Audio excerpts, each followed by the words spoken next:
Before we dive in, I want to share something that can make 2026 your best year yet.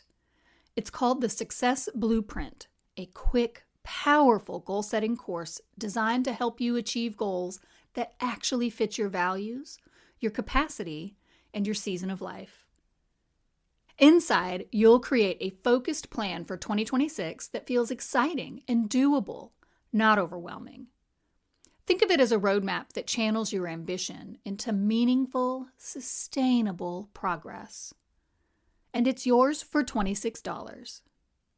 If you're ready for goals you can't wait to accomplish that are actually doable, head to womenleadwell.net/blueprint or check out the link in the show notes below. You'll be amazed at how easy it can be to achieve your biggest, juiciest goals. And now, on to the episode.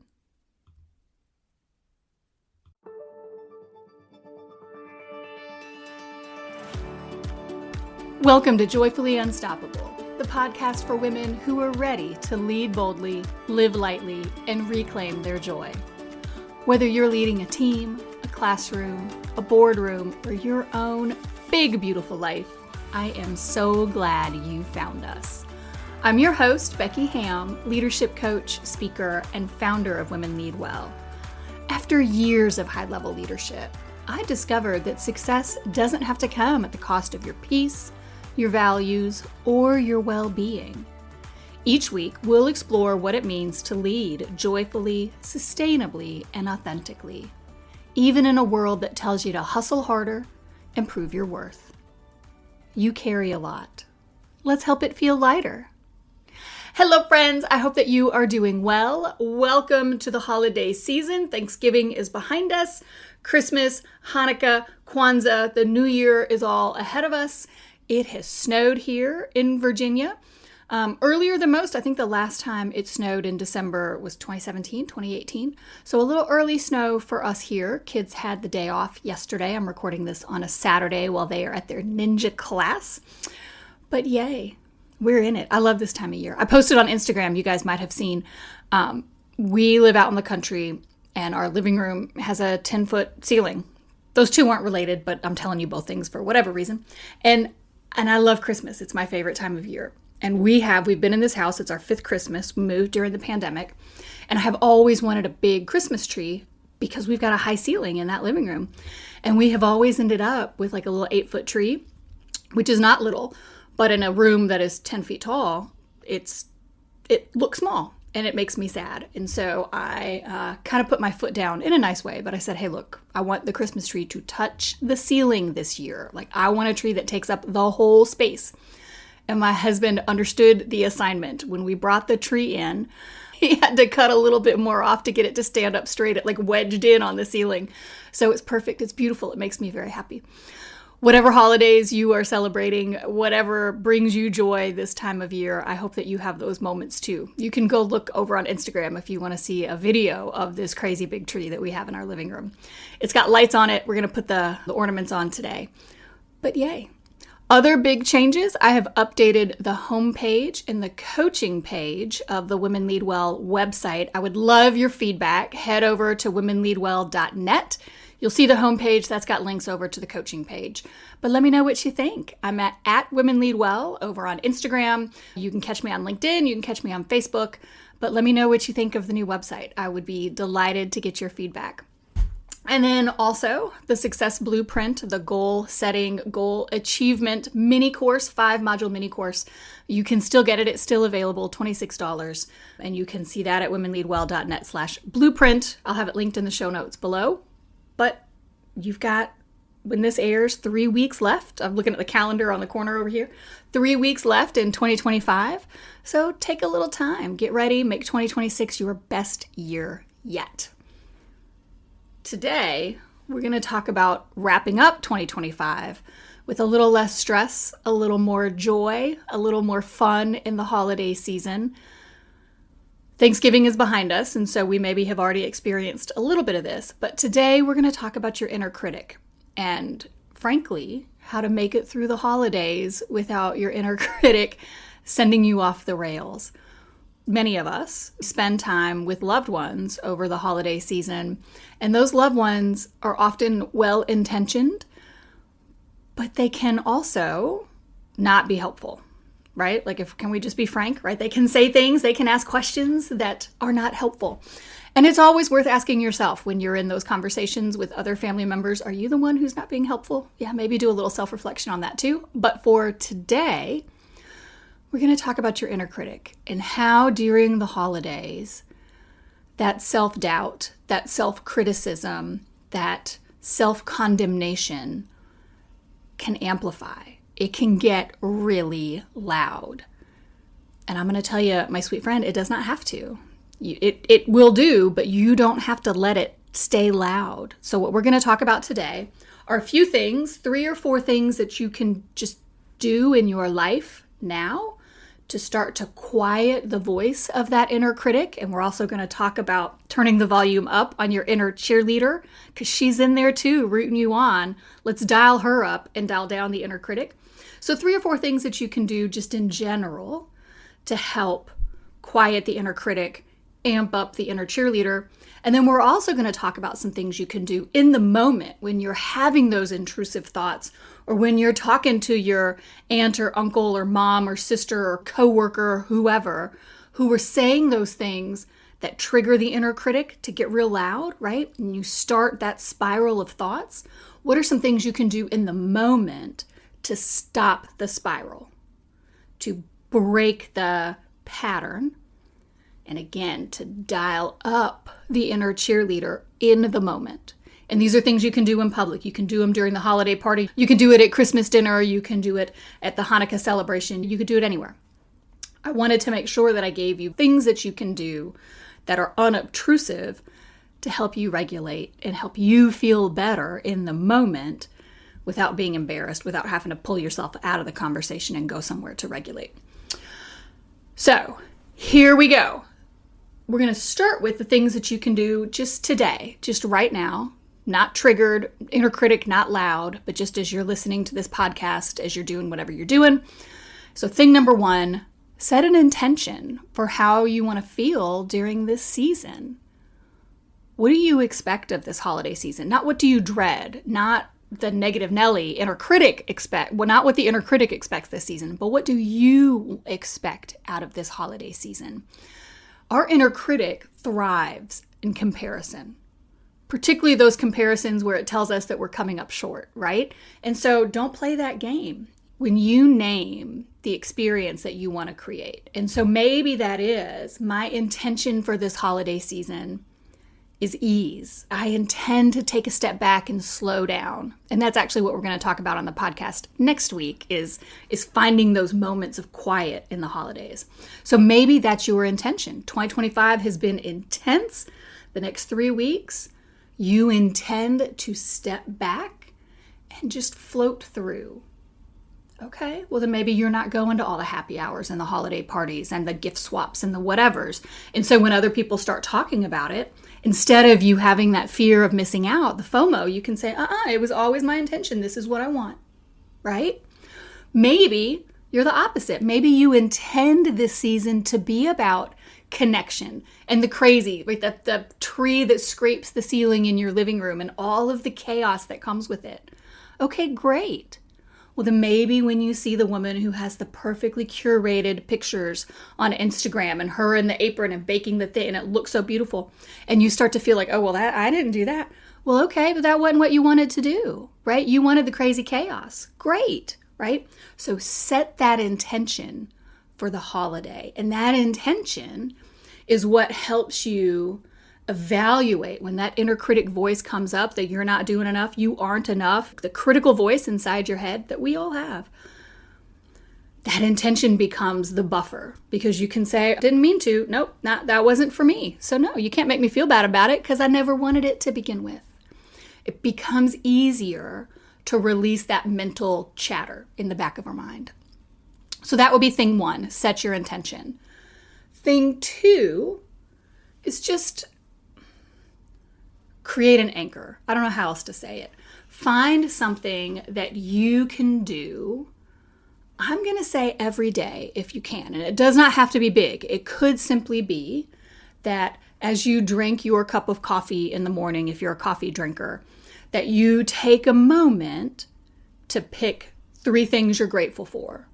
Or maybe you take a moment every day over your lunch break to journal on a particular topic. And I'll share with you now, I'll talk about it later. I've got a thought-catching journal prompts, a set of free journal reflections on the Women Lead Well free resources page over on the website. That is great for connecting with your inner critic and breaking that.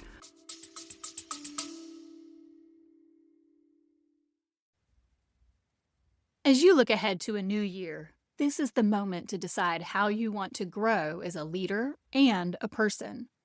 My one-to-one coaching helps successful women bring more clarity, confidence, and alignment into their work and their lives.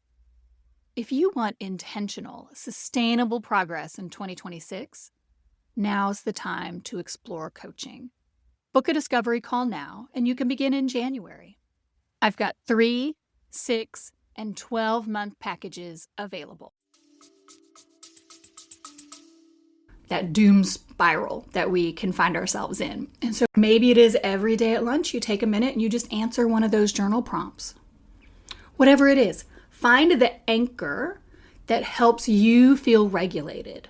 Maybe it is a walk. Maybe it is some form of exercise. Maybe it is some form of meditation. Whatever it is, it doesn't have to be big. It can take you a minute. It's the habit of doing that thing that is so powerful.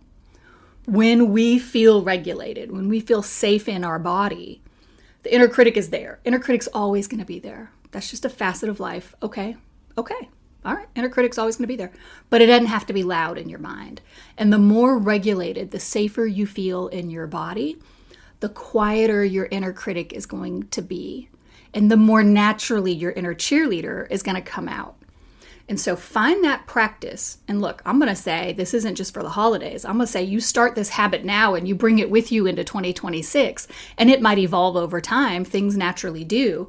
But you find something that you can do every day to help you feel safe, help you feel secure and regulated in your body.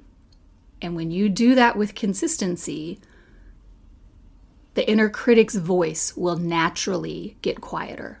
Again, always going to be there. I don't want to set you up with unreasonable expectations. Inner critic's part of us. But they can get pretty quiet and you can do it. Okay, so now, that was number 2. Find your anchor. Find your daily habit. Number 3, and I love this one, is to name your inner critic. Look, that voice in your head, your inner critic, comes from an actual human being who has been a part of your life, probably in childhood. So it's probably the voice of a parent or an extended family member, aunt, uncle, grandma, grandpa. Maybe it's a teacher, maybe it's a coach. But it is some human being from your past who put that voice, the specific language, the specific type of doubt, or the specific type of criticism is tied to an actual human who you know in your life. So if you know who that inner critic is, name it. If it was your Aunt Pam, then when that voice comes up in your head, oh, I'm failing. Oh, I'm not doing enough. Oh, I'm lazy. Oh, I'm fat. Oh, I'm whatever. You can say, oh, Aunt Pam. Man, Aunt Pam, she was always such a grouch. I love her, but she don't know me. She don't know. Right?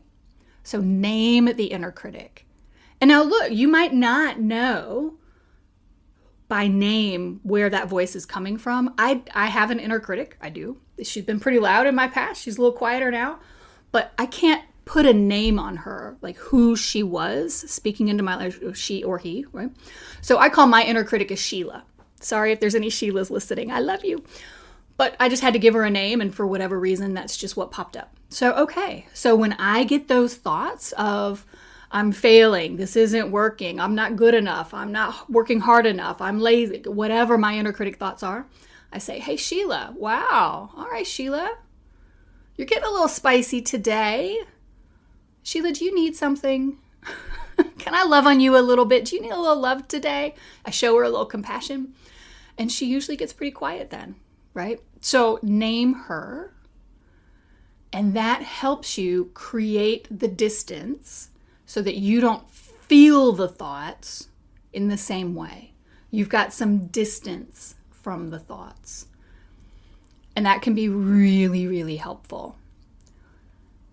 And then the last thing that I would say is another way to create distance. So this would be thing 4, and you can do this in the moment, or you can just do this kind of as a general reflective practice, is to take that voice, whatever the thought is that's coming up, and I'll take the example of I'm lazy. I get that one. That's one of my inner critic voices, is that I'm not working hard enough. And I love my dad, but that comes from, he never called me lazy, but hard work and like consistently being in motion and consistently doing and performing was big for him. And it's just part of his generation.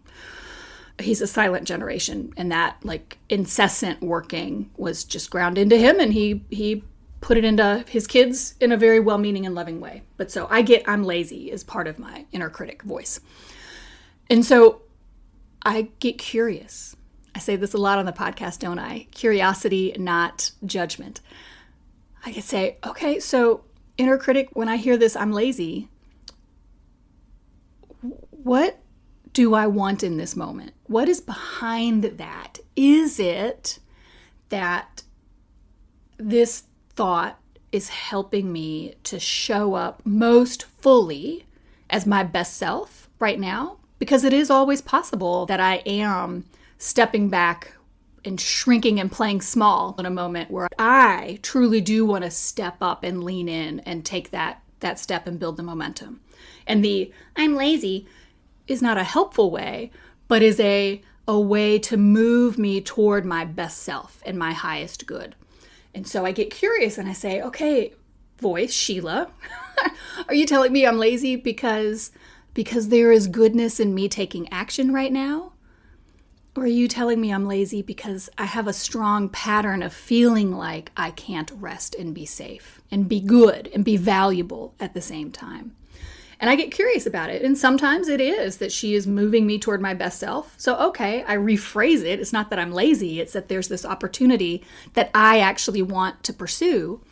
And sometimes it is, oh no, I just don't feel safe taking a moment to sit down. Well then, how about I practice? And that takes the judgment off of it, and it lets me see this moment as something that is for my good. And so the fourth, you can do this in the moment, but you can also just do it as a reflection as you look at your habits and patterns, is to get curious. What are the things that your inner critic says to you most often? And what might they mean? How might they serve you, the actual good of you? And again, it might not be by listening to the, oh, you're lazy, but what's behind that? What is the message behind that? That I need to learn that it is safe to rest. That serves my highest self. And sometimes I play small. And so maybe what serves my highest self is stepping out. Maybe, right? So get curious, think about it. So those are things that you can do all of the time. And as you do those things, you start to build habits and patterns of creating a little bit of distance between you and that voice of the inner critic or the message of the inner critic. It helps you get curious and to start to naturally reframe those messages in a way that do truly serve your highest self. And you are the one who decides what that looks like, not that voice that's coming from your past. And then the last thing that I want to say here, and then we'll move into other things you can do in the moment, is to feed your inner cheerleader. Just like we have our inner critic telling us what's wrong about us, we have an inner cheerleader telling us that we're amazing and that we can do amazing, awesome things. And so I would encourage you to spend some time every day. This is why I make such a big deal about gratitude and the things that I'm grateful for, is to spend a little time every day thinking through what you did great today, thinking through how you were amazing today, how you showed up in a way that you're proud of yourself today, and start those thoughts, habituate those thoughts by thinking them intentionally more often throughout your day, throughout your week, throughout your month.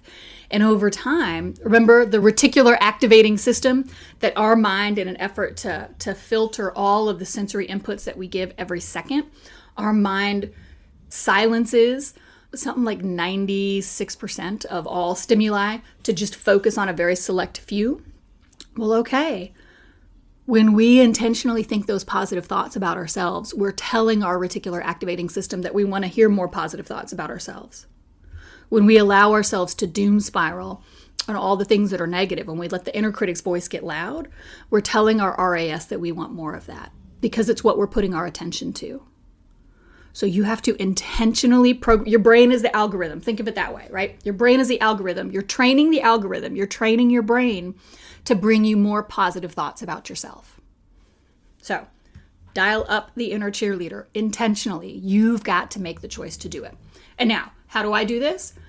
I can do it when I'm brushing my teeth. I'll be thinking those positive thoughts to myself. I can do it while I'm driving to pick the kids up from school, right? Habit stack it or tie it to something so that it becomes habitual over time, that you're going to have those thoughts while you're doing the thing, but you just have to be super intentional in the beginning. So, what do you do in the moment when you feel triggered? Here are 5 things that you can do. Thing number 1, just start naming neutral objects around you. This tells your nervous system, it tells your body that you're safe. Why? Because right now, pillow on chair, that doesn't threaten me, right? Snow on ground, not threatening. There's no emotional resonance to it. And when that inner critic gets loud, the emotional resonance goes up, right? It skyrockets. And so you start you start bringing the emotional resonance back down. Coffee mug. Oh, there's a positive association with that one, right? And so that helps your mind get back on neutral footing. It signals security and it helps you settle back down. It breaks that cycle. You just want to get in and break the loop. So that is using your eyeballs to look at things. 2, you can do the same thing, but with a physical touch. And I did this just recently. We were traveling for Thanksgiving, and I can sometimes get a little anxious when there's a lot of people around and the noise gets high and it's tight. I said a value of mine is freedom, right? When I feel confined, I can just get antsy. Like, let's go. I don't like waiting in lines. I don't like waiting the last 3 minutes for something to start. Like, I just want to go and do. I don't like the artificial, I'm stuck in the holding pattern. Well, we were in a situation, we were stuck in a holding pattern, and I could tell I was starting to get antsy, like the skin crawls. I've talked about this before. And so I just did this, right? You take, for those of watching on YouTube, if you're listening to the audio, you can't hear, but I would just tap my thumb to my pinky, then my thumb to my ring finger, then the middle finger, then the pointer finger, and you just tap your thumb to your fingers, and it's bilateral movement because I'm using both sides of my body at the same time, and that signals safety to the body. And so I just did that while we were waiting to move forward, and everything was fine. It didn't feel great, right? But I also named it. I said, okay, right now I am feeling this way. I'm feeling a little anxious. I want to get moving. And I just did. So just the physical touch. You can. A lot of us are wearing sweaters this time of year. You can just rub your hand very unobtrusively on a sweater, or if you've got fuzzy pants on or whatever it is, just something. Use the sense of touch to help signal safety to the body. And again, you can do this out in public. Nobody has to see. Nobody saw me tapping my finger. I wouldn't hold my hands up then. I had them down low. Nobody was looking. You can intentionally relax the muscles in your jaw. A lot of us tighten our jaw when we're tense. When that inner critic gets loud, we can clench our jaw. So if you intentionally say, just as you're standing there having conversation at the holiday party, can I relax my jaw? I do this a lot because I wear glasses. I like tighten up the muscles in my face to hold the glasses up. Can I relax my face right now? And just let the muscles in your face relax. Can I relax my shoulders as I stand here? And just as you're sitting there, as you're standing there, no one's going to know you're doing it. You just intentionally start to relax the muscles in your body.